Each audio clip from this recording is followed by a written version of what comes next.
ہستی۔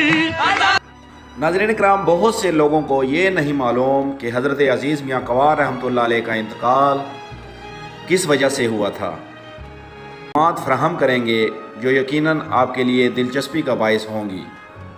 ناظرین کرام، عمر شریف نے ایک دفعہ حضرت عزیز میاں کنوار رحمۃ اللہ علیہ کے بارے میں ایک اپنے مزاحیہ شو میں کہا تھا کہ لوگوں کے جھگڑے زمین پر ہوتے ہیں اور ان کے جھگڑے آسمان پر ہیں،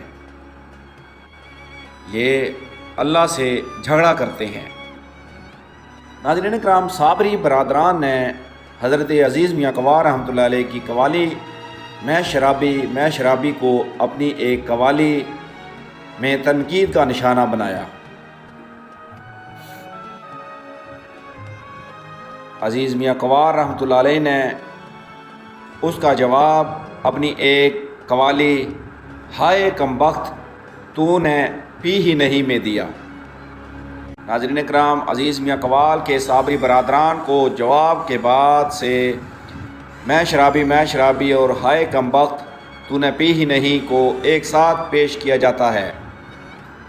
ناظرین کرام، عزیز میاں کنوار رحمۃ اللہ علیہ کا انتقال 6 دسمبر سن 2000 کو تہران میں یرکان کی وجہ سے ہوا، اور آپ کو یہ بات بھی بتاتے چلیں کہ حضرت عزیز میاں کنوار رحمۃ اللہ علیہ کو حضرت علی کرم اللہ وجہ الکریم کی برسی کے موقع پر ایرانی حکومت نے قوالی کے لیے مدعو کیا ہوا تھا۔ ناظرین کرام، عزیز میاں دار اقدس ملتان شریف میں واقع ہے۔